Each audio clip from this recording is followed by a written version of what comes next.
Good afternoon, everyone. Thank you very much for joining us this afternoon and for giving us an hour of your time in this session today. My name is Gareth Scott. I'm a regulatory advisor in our regulatory reform team here at the Energy Division at the Essential Services Commission. And I'm co-presenting today with Nick Horsburgh, who's also a regulatory advisor on the project team. And also with us today from the ESC is our director, Aaron Ewan, Exec Director Nathan Zhivov, and our Chairperson Jared Brody, and Jared will be sharing a few thoughts shortly as well as part of our presentation and discussion today on the proposed package of reforms affecting the ERCOP. Before I go any further, though, I would like to acknowledge the traditional owners of the lands we're meeting on today, and for me, that's the Wurundjeri people of the Kulin Nations. I acknowledge that sovereignty over this land was never ceded, and that this always was and always will be Aboriginal land. We pay our respects to their elders past and present and extend that respect to all Aboriginal people who may be with us here today. Just a few quick housekeeping aspects before we jump into it, into the detail of the discussion today. Just like to ask you to keep your microphones muted as we go through the presentation. We'll do a little bit of scene setting and set some thoughts out, but then we will open up for comments and questions at the end. And anything occurs to you during the presentation, thoughts, questions, comments, please feel free to put them in the Q&A function, which you should see at the top of the taskbar at Teams, and upvote any questions, comments that you think are particularly important for us to sort of consider, perhaps in this session or further down, that are important to you. And just note as well, we're recording this session, and that just helps us sort of go back over any questions, comments, identify people we may need to get back to, as well as share with others who couldn't make it here today, or share there on our website as well. So why are we here today? So three main parts really we're hoping to share today. One is providing an overview of a two-stage approach we're proposing for reviewing the Energy Retail Code of Practice. You may be aware we went out with a discussion paper in June and July this year for comment. And that brings us to the sort of second aspect of today, which is looking at or providing an introduction and overview and a chance to start thinking about consultation for a package of reforms that were proposed by the ECMC, the Energy Climate Change Ministerial Council, back in August, I think. And that package of proposed reforms, we're considering what does that mean for Victoria, and how do we incorporate that into our Energy Retail Code of Practice review as well. And then finally, we just want to raise awareness and invite feedback on a discussion paper we have out currently on Engage Victoria, as well as our own webpage, which is a chance to look at these issues in a bit more detail, but also to provide written feedback, either through those methods or directly with us as part of today and future workshops as well. So that's our aim for today. Quick bit of context, which you may be well aware of, but a quick refresher if you haven't looked at this or come across your radar in the past few months, because in June this year, so a few months ago now, we went out with our issues paper on the Energy Retail Code of Practice, and we put out sort of a collection of different issues and options around what are the sorts of things that we could make changes to and improvements on the code. And we grouped these into four main themes, and I won't go through it line by line, and there's a little bit more than is on the slide there, but they were grouped in sort of protections for customers experiencing vulnerability, so looking at relevant improvements for family violence protections in the ERCOP, pricing and contract protections, for example, sort of clarifying certain terms that we have used in the ERCOP, supporting choices of energy consumers. So that was about partly considering whether or not there is a requirement for more clarity around abolishments and disconnections for gas customers. And then this sort of fourth theme of potential issues and issues that were around sort of general updates that came from various different inputs, but we looked at extending protections for embedded network customers and using customers' preferred communication methods and sort of testing that through a bit more as to whether there was any sort of reforms or changes that were required there. And those reforms came through a variety of different avenues to us. Sometimes they come through a previous review that was done of a more administrative review of the ERCOP a few years ago, and there were some issues that were put to one side temporarily whilst that more administrative process went through. Sometimes things come through as proposed issues because of a compliance review, or that people bring concerns to us, or the lack of clarity sometimes when we come to look at some of our terms and definitions that we use in the ERCOP. And then sometimes there are other regulatory changes. General Exemption Order was updated in 2022. AER developed a Better Bills guideline, which you'll be aware of. NERR, the family violence protections, things like that, which prompt us and give us a sort of a prompt to look at other issues as they come in and how they play in Victoria and what it means for improving the energy retail code. So thank you everyone who has provided and did provide feedback on that discussion paper. Project team have been looking at all those comments. The feedback received will help directly influence future of the ERCOP, the drafting of it, and we'll be considering these forms to progress as part of phase 2 of the review, and we'll be looking at which are the key bits from that package we went out in June, July on to take forward as potential reform and drafts of the ERCOP. I mentioned phase 2 there. We're considering and looking at a phase 1, and I might switch to the next slide, which is around the additional package of proposed reforms that I mentioned just at the very start, being in August this year, proposed reforms coming through from the ECMC, a variety of reforms, I think 7 in total, 2 of which are sort of broadly covered already within Victoria under the ERCOP largely, and leaving these sort of 5 other reforms. And we're considering how the ERCOP review should incorporate and consider these other reforms that are happening at sort of more of the Commonwealth level, and what that means for Victoria in our context here. And some of you will be very familiar with these already. Some of you may be familiar with some of the ideas that were proposed through ACCC's sort of report and inquiry in December last year.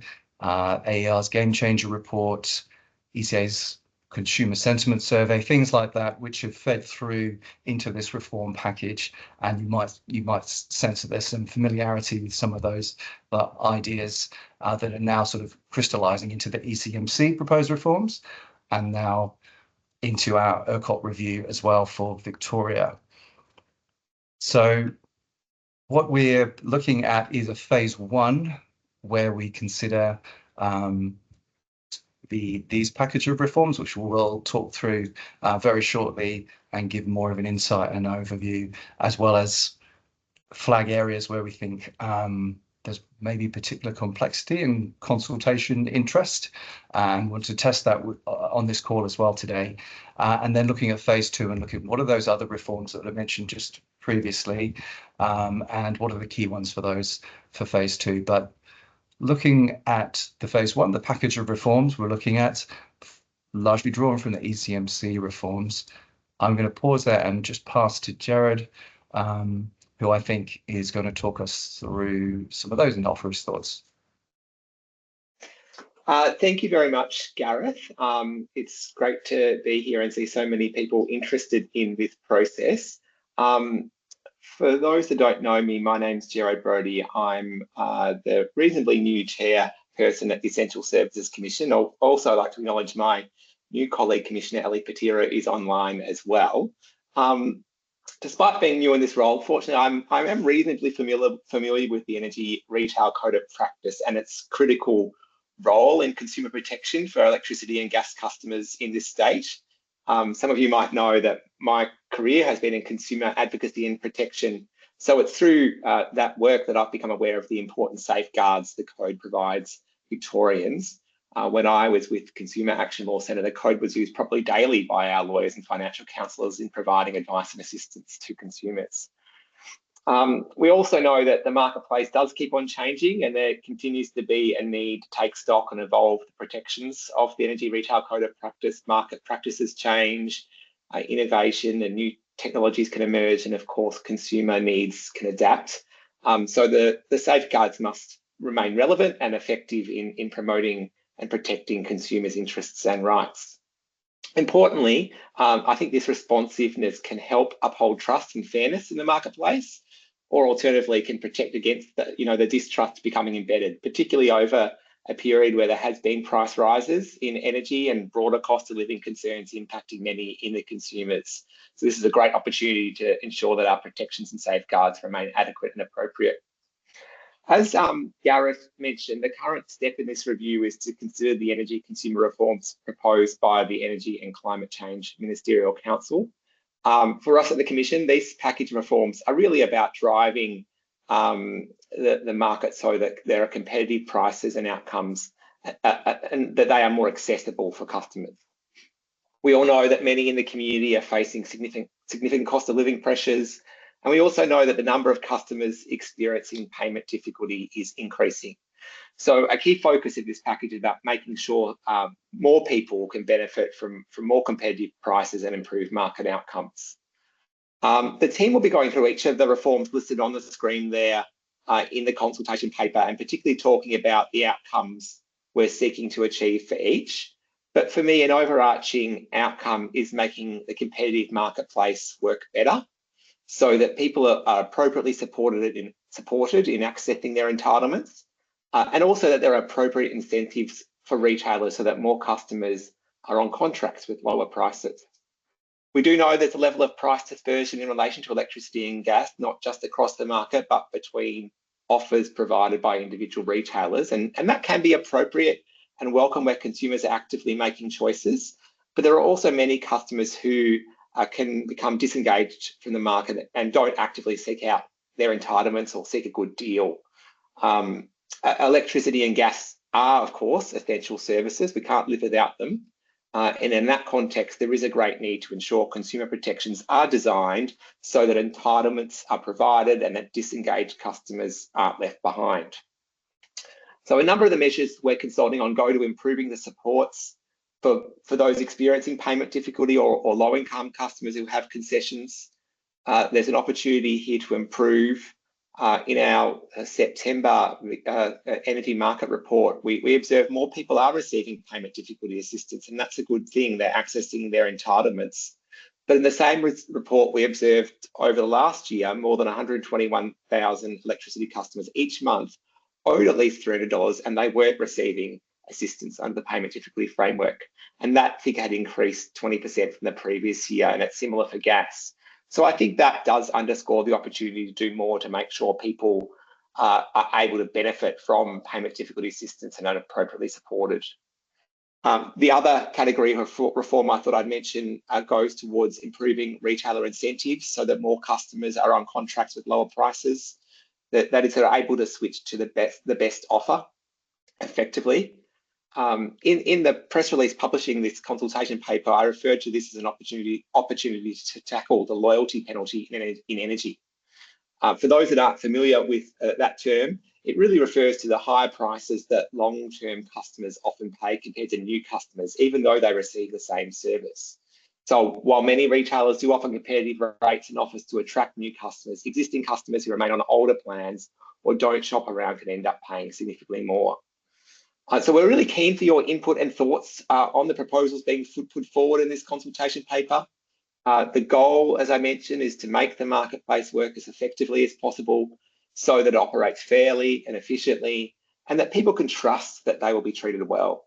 Effective competition remains a bedrock, and many of the proposals go towards making competition work for all customers, so they are provided with appropriate entitlements and competitive prices and deals. So we believe that your insights will be invaluable in shaping a fairer and more transparent energy market that serves the best interests of all consumers, and look forward to your engagement and participation. I'll hand back to you, Gareth. Thanks, Jared. That was great. Thank you for that. I'm going to we're going to pass over now over 5 slides, one for each of those reforms that are on the slides. Thank you, Reid, for shifting over. And I'll pass over to Nick in a second, but I'm going to cover 2 slides which cover one of the 2 best offer proposed reforms.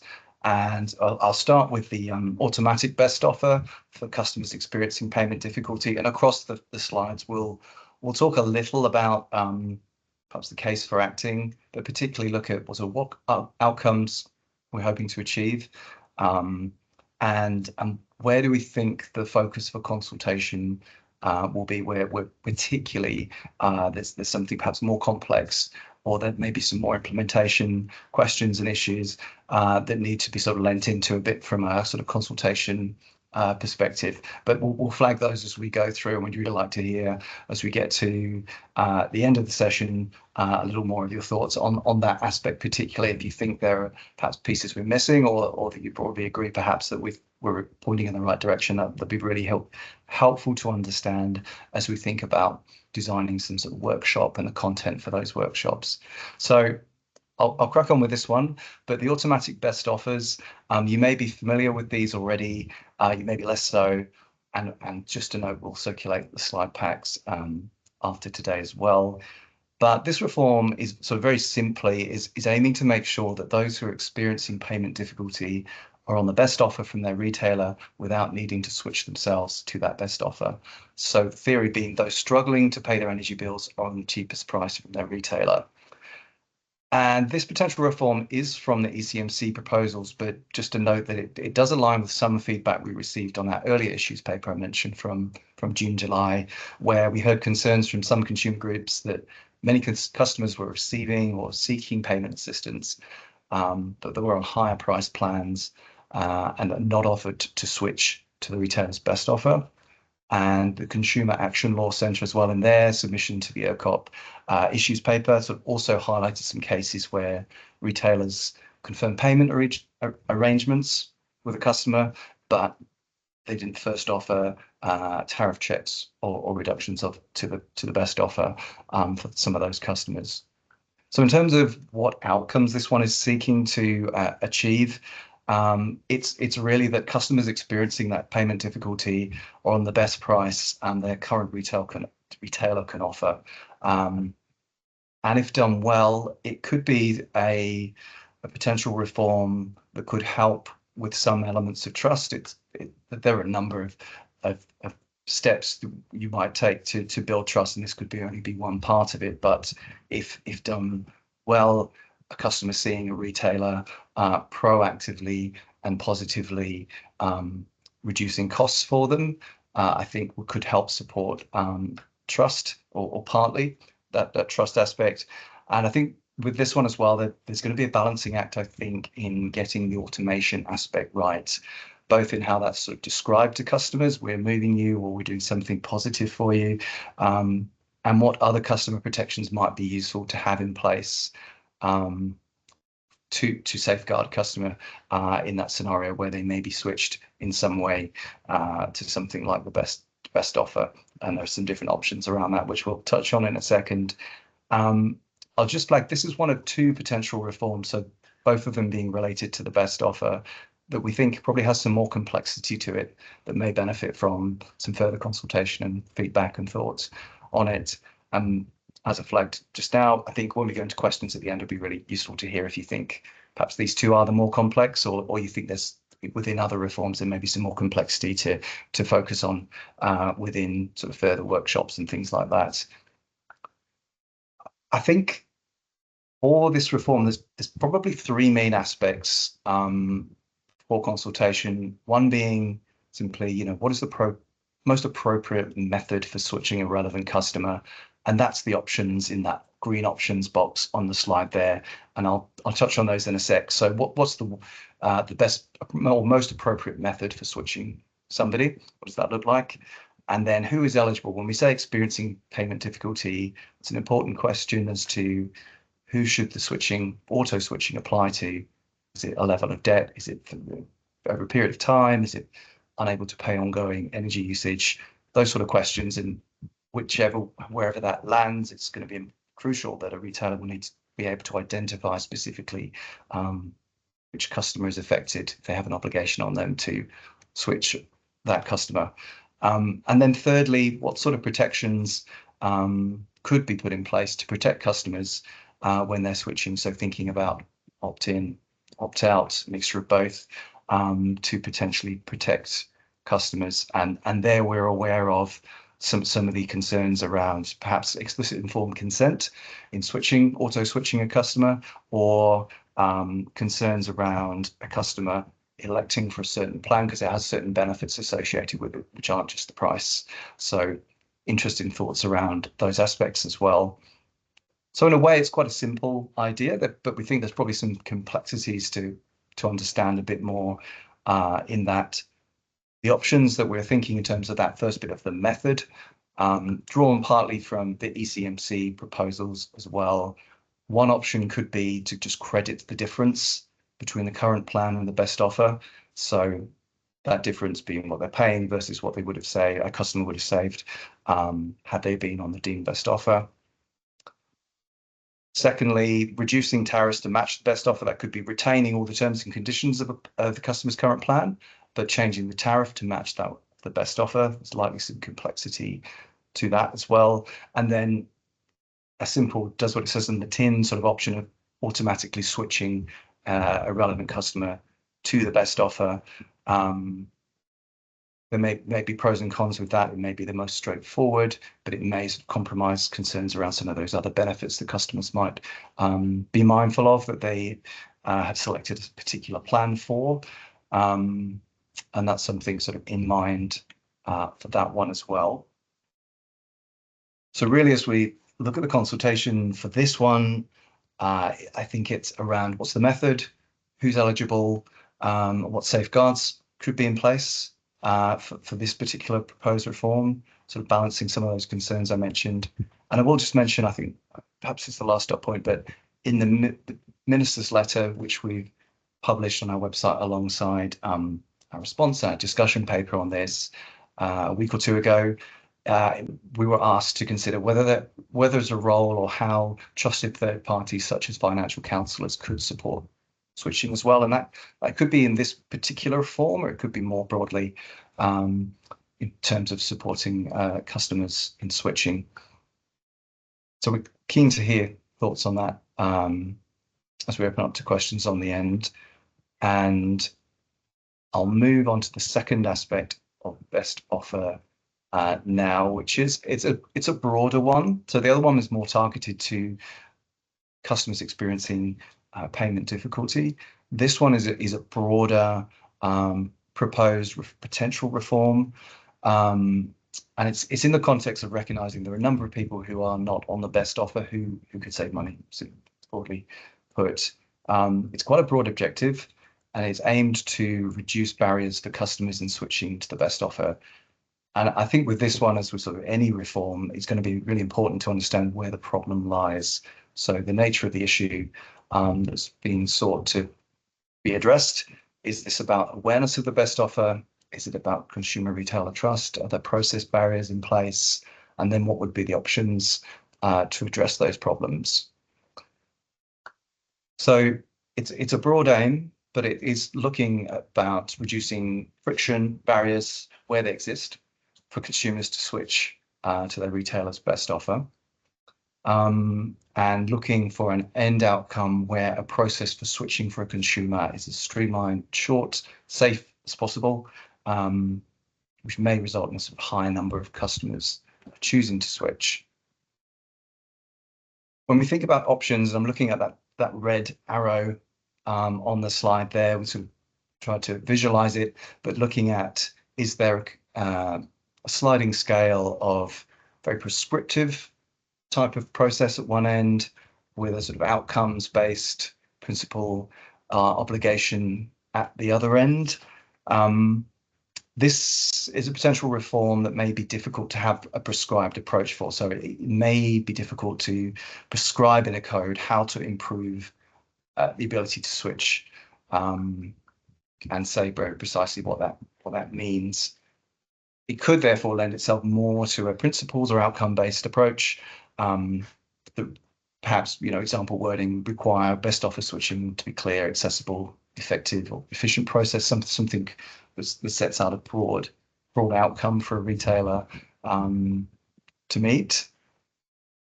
There's some advantages in a something like that, like an outcomes-based approach, where there's greater flexibility for retailers in understanding for themselves how to improve their existing mechanisms without it being literally sort of prescribed as an obligation in the code. And something like the outcomes-based approach may fit in with an existing requirement that's in the ERCOP at the moment that I think requires clear and simple instructions on how to switch to deemed best offer on bills. So it could just be having a clear and simple process that sits behind that current requirement. Perhaps something of a halfway house for this one between sort of outcomes and very prescriptive might be sort of minimum requirements to support switching. So somewhere in the middle being something like requiring retailers to have processes in place to enable their customers to switch on a variety of different platforms, be it sort of phone, website, app, hyperlink on bills, something of that which just sets a bar for accessibility and as a little more than just saying it should be a process that's sort of outcome focused. There could be something like that that just provides a little more framework to what are the bare components of a good process. Very open to thoughts, feasibility or not of that in particular. And perhaps there is also something there about sort of visibility of best offer, and perhaps that is a barrier. Some retailers, I think, do put best offer in covering emails, some don't. Some may provide a payment link summary on the email, and perhaps the bill isn't gone in by a consumer or customer at all. So there's potential different aspects to this one. So you're very, very interested in hearing what's the appropriate level of prescription, perhaps views on that. Is it an outcomes-based approach? Is it something in between? Is it something that can be prescribed? And then what minimum requirements might be if there was something in the middle as an option.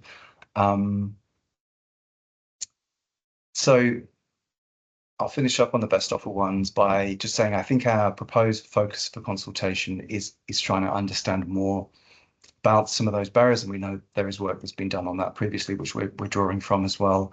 And understanding how retailers could improve processes and ways for customers to switch, and any feedback around what might inform an obligation and whether views on the prescription or not of that obligation would be very useful for us to understand. And finally, are there other ways to improve outcomes? So, keeping our mind open to what are some other ways to incentivize perhaps retailers moving or improving outcomes for customers in this way. I think our discussion paper made reference to a couple of examples by way of example in the discussion paper, and the United Kingdom, the energy regulator there, has introduced a rule by banning acquisition-only offers. So Gerard talked about the loyalty tax just a little just now, and that is one particular mechanism or example that would be looking at to understand how that might affect loyalty tax. So banning acquisition-only offers.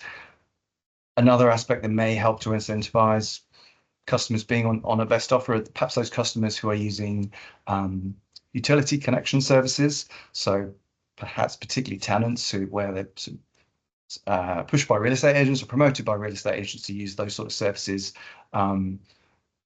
they could default to the best offer the retailer has for that customer as part of the arrangement in switching and using those services. So we're thinking there may be other thoughts around that, and we would like to hear your thoughts on that as well, particularly. Thanks. I'm going to just pass to Nick to pick up the remaining 3 proposed reforms. Thanks, Nick. Yep. Thanks, Gareth, and hi, everybody.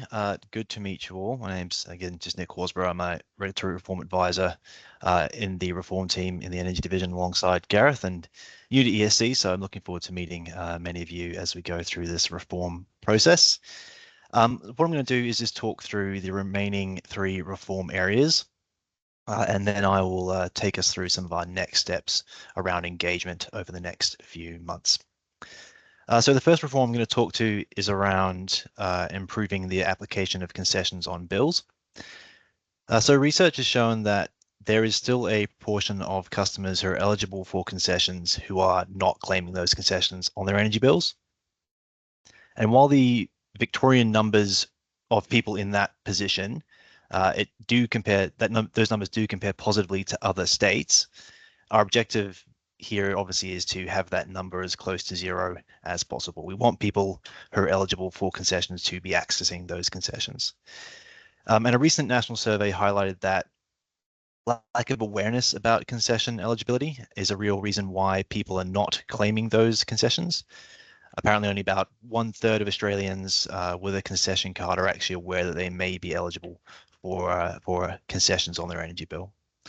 And similarly, lack of awareness of the actions that a consumer actually needs to take to access those concessions, as well as language barriers and also just the general complexity of the process of getting those concessions added to their bill are also understood to be barriers.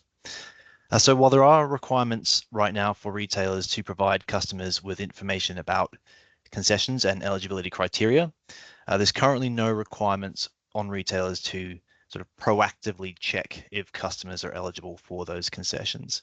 So in this reform, we're considering whether that should indeed be the case, whether retailers should be required to proactively seek information about a customer's eligibility for those concessions, and if so, under which scenario that should occur. So that might be for new customers newly engaging with a retailer or transferring from another retailer, or existing customers who may become eligible for a concession over the life of their contract with a retailer.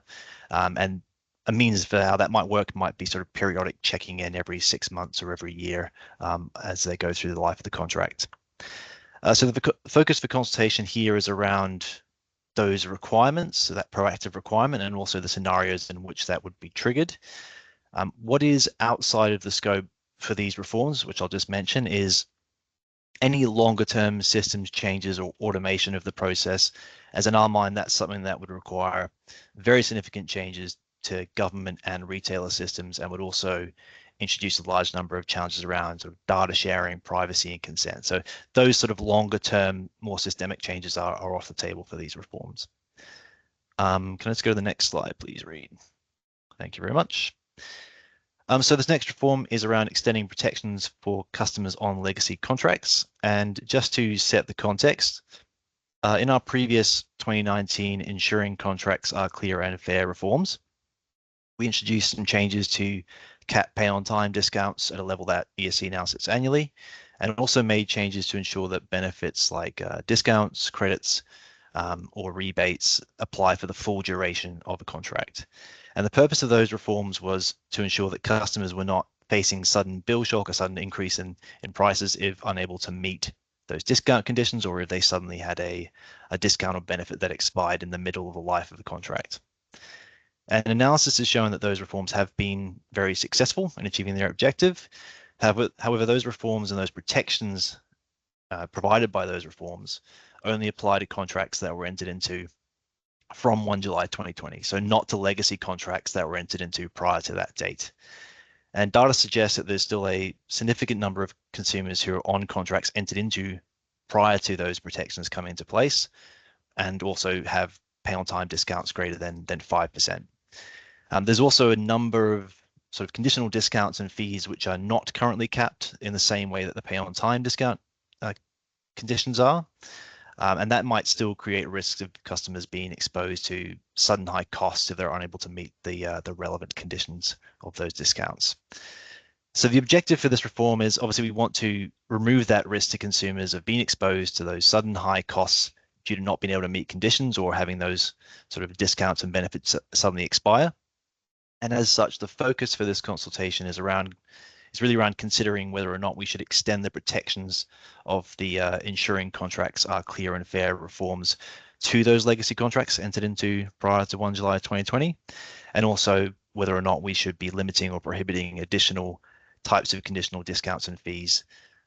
For example, discounts or fees that might discriminate between different types of payment methods. Next slide, please, Reid. Thank you. So this last reform I'll talk about before we move on to some engagement discussion is around improving awareness of independent dispute resolution services. So many of you will be aware, but in Victoria, the Energy and Water Ombudsman in Victoria, EWOV, offers energy consumers free and independent dispute resolution services. However, a recent survey has shown that 2/3 of energy consumers in Victoria were either not very familiar, or not familiar at all with EWOV and the important services that they can provide to consumers. And just looking at it from a national consistency perspective as well, Victoria is currently the only state in the NEM where the relevant ombudsman's details are not required to be placed on the front page of energy bills. So we're just thinking about alignment there as well. And while we do understand that many retailers already voluntarily provide those details on bills, it's not all retailers, and that does mean that some customers are not able or do not have equal access to information about EWOV and the dispute resolution services that they have available to them. So the desired outcomes for this reform, or this package of the reforms here, is both to increase consumer awareness of EWOV and its services and its role, and also to ensure that those customers do indeed have equal access to the information in relation to those services. And as such, our focus for this consultation and the design of the options, which you can see on the slide there, are not so much about whether to require EWOV details on bills, but more about the form and content of these details and where they should exist or be provided. Although just noting that as we go through the regulatory impact statement, obviously with any changes, we need to consider it against any changes need to be considered against a base case of no change. So we will need to do that through the RIS process. But we're very keen to hear from stakeholders on the pros and cons of these different options and the different format or location of that information. One thing I will mention is that we are not at this stage proposing additional changes to further align with AER's Better Bills guidelines at this point, as we're waiting on the outcomes of a sort of post-implementation review of that guideline and the outcomes of some consideration of stakeholder feedback received on that document since its implementation. Next slide, please, Reid. Thank you. Yeah, let's talk about engagement over the next few months. So it does say late November on the slides, but almost certainly early December at this point. We are planning to host workshops to get stuck into some of the detail and complexity that Gareth spoke to earlier around specific reforms, also considering the nature of the problem and how we've defined it and the nature of some of our proposed options. And we want to use the information from these sessions to support the development of the RIS and identify some of that kind of key information or considerations that would be relevant to the RIS analysis. And as Gareth mentioned earlier, our view as a team is that those two best offer reforms that Gareth spoke to, the automatic switching of customers on payment difficulties to the best offer and improving the ability to switch to the best offer, we believe that those two areas of reforms have more complexity to unpack and really get stuck into and work through compared to the three reforms that I just mentioned. So at this stage, our plan is to host an in-person session on those two, a single in-person session, which will cover those two best offer reforms. Due to the expected high interest and desire for that session to be sort of as interactive as possible, that in-person session would likely be limited just to one representative per organization. So just wanted to kind of make that clear. Additionally, we're considering whether we should run a second online session to discuss one or all the other reforms that I just spoke to. We'll only do that though there's actually a strong stakeholder interest and desire for those sessions, and so that's something we're really keen to hear from you during this Q&A session and through other, sending us emails or asking us, providing us information whether or not you'd like to have those sessions after we finish up today. So something we're very keen for you to focus on the Q&A session if you do have views. Consumer groups. So we have engaged an organization to run consumer focus groups to test some assumptions, options, and preferences with energy consumers, and that's something that's going on right now. Also going on right now, we have a discussion paper out on Engage Victoria and also available on our website, which details the reforms and our proposed options. We're inviting written feedback on that discussion paper until 5 p.m. Tuesday, 26 November. So please, if you or your organization are interested in sending in a written submission to that discussion paper, please do so by that time and date. And then lastly, the RIS, the regulatory impact statement. We'll use the information from this workshop, this session, the workshops, and other engagement to really inform the development of the draft reforms and draft options in the regulatory impact statement. And that document, the RIS, is going to be published on EngageVic for public consultation in early 2025, aiming for March, April at this stage. And there'll be another opportunity through that public consultation process to provide feedback, including another opportunity for people to put in submissions. Next slide, please, Reid. Thank you. So this is just a sort of visual representation of that timeline at a higher level. As you can see, we responded to the minister's letter to consider the ECMC reforms in October. We're in that process now. We're planning to have a regulatory impact statement published in relation to the reforms that we've discussed today in March, April, with a final decision made on those reforms by June, July. And once we have completed that and updated the ERCOP with the reforms as supported by the RIS, we'll then pivot back to those reform areas that Gareth just talked about earlier on, those reforms that form part of the June issues paper from June of this year, and sort of bring those back to the forefront, as well as any other potential reform needs that have come to light since then. And we're planning to have a regulatory impact statement for those reforms, that package of reforms, in mid to late 2025, with a final decision made in relation to those in early 2026. So a two-stage update process to the ERCOP here. Last slide, please, Reid. Thank you.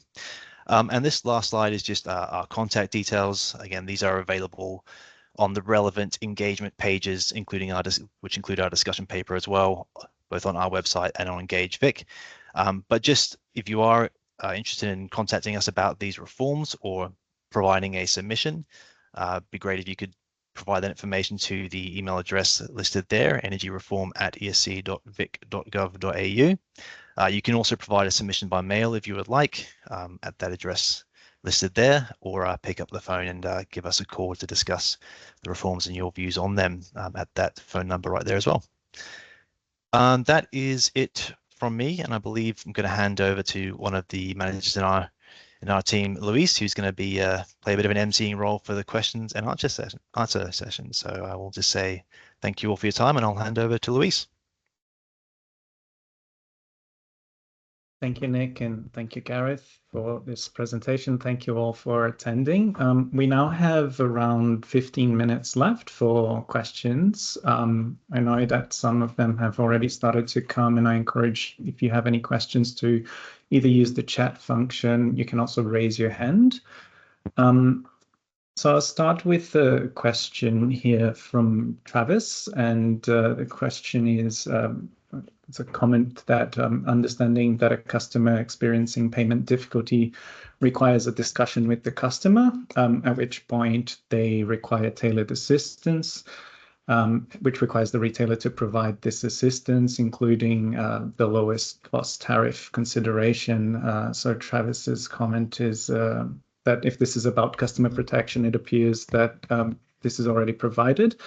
But if it is about competition improvement, then competition operates when customers are incentivized to churn based on the offers available. And if being put on the best offer becomes more common, why would a customer want to switch? So I'll just split two thoughts about the first part of this question. As part of our consultation in the issues paper earlier this year, we've heard from some consumer groups that effective assistance to customers is still not functioning as well as it could be. We've heard some instances of customers being put on payment plans while they're still on plans with high tariffs. So in this sense, we are keen to hear how automating this process for being put on the best offer could improve those outcomes. We're also aware that there are a number of customers in debt who are not receiving payment difficulty assistance, and further reforms could target those customers who are paying higher prices but are not receiving assistance. On the second point of the question of competition improvements, I think it might be just worth noting that we view competition in the energy market as not just being about customers churning, but also about retailers providing competitive prices and guaranteeing good outcomes for customers. And we're very keen to hear views on how the rules could further incentivize those good outcomes being achieved. So I think now if there are any other questions, I encourage you to use the raise your hand function. Otherwise, we'll be looking at the chat for the next questions. Nabil?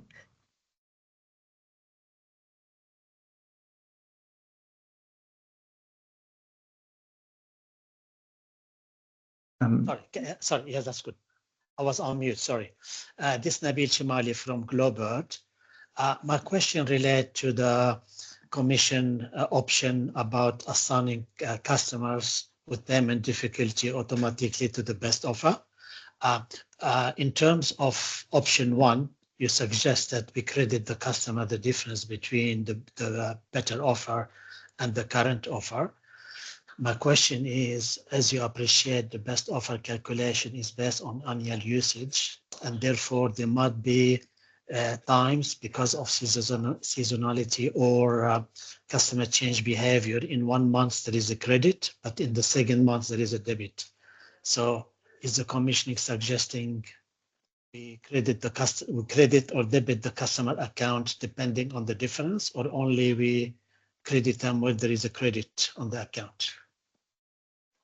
Is my question clear? Thank you, Nabil. I think it is clear, if I understand correctly. You're asking whether the crediting option would look at only crediting when there's a positive credit.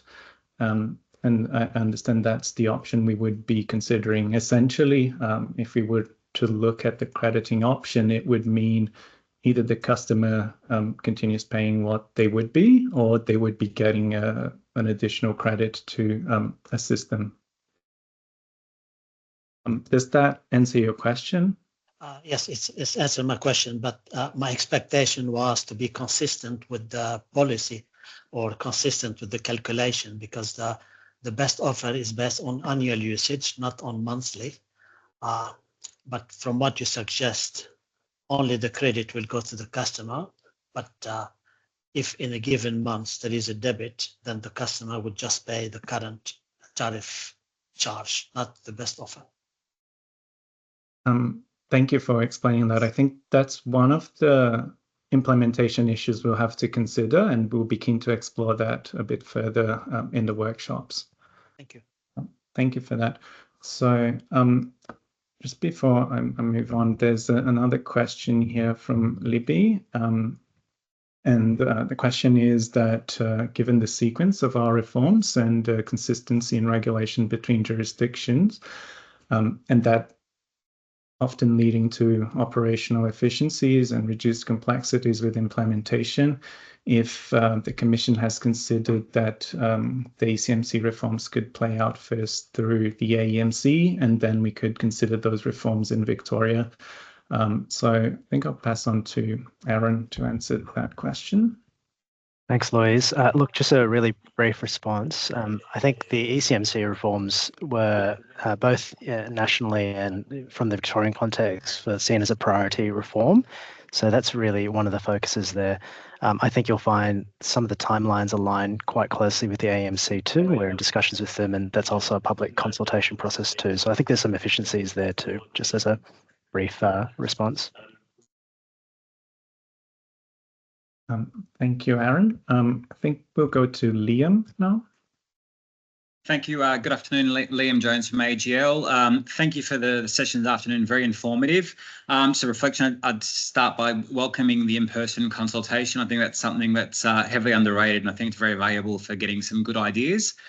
My question, though, is in relation to the automated switching to better offer. AGL certainly believes there's value in considering this change, especially for customers who have challenges engaging with the market. We've seen some of the benefits of that in the banking sector. My question, though, is it really invites a consideration of what constitutes better. And that definition will probably differ from consumer to consumer. On the other hand, retailers will need certainty as to what constitutes better to be able to build the necessary systems and processes to cater for that.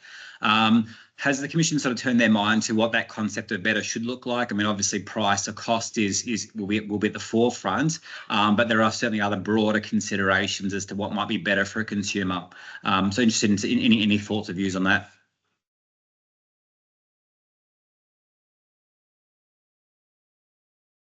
Thank you, Liam. So I have just an initial consideration on your question. We've certainly started to think about what that might look like in practice, and we understand there's previous research indicating that different customers will value different aspects of a plan. For some, it might be price. For some, it might be rewards or other benefits that come with their plan.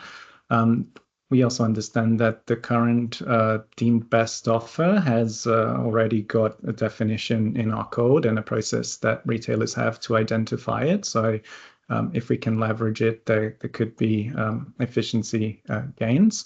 But it's certainly something that we could also consider in terms of having safeguards for customers, opt-ins, opt-outs, and we'll also be looking at testing some of these options and issues with our consumer focus groups before going forward.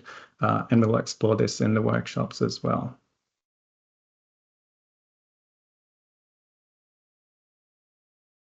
If there are any other questions, I would encourage you to use the raise hand function. Otherwise, I'll move on to this one from Sagar, asking if there are any underlying data that suggests 26% of customers who are receiving that could save over $100 from being on the best offers is also representing customers accessing tailored assistance under the PDF.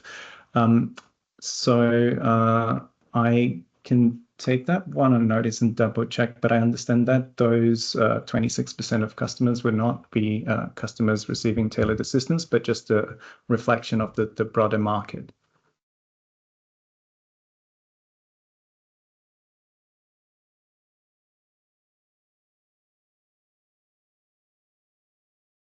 Are there any other questions?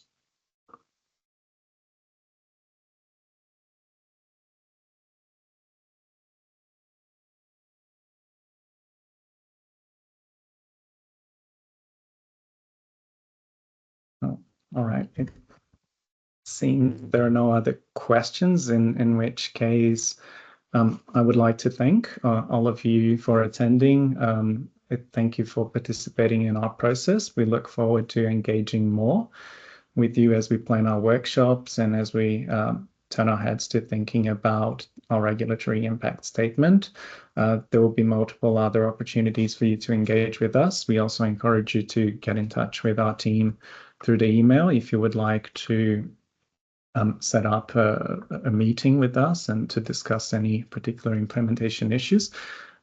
We are particularly keen to hear about any costs and benefits of the options we've put out in the discussion paper. And we'll be in touch with next steps with all our stakeholders. So thank you for attending today, and I hope you have a great afternoon.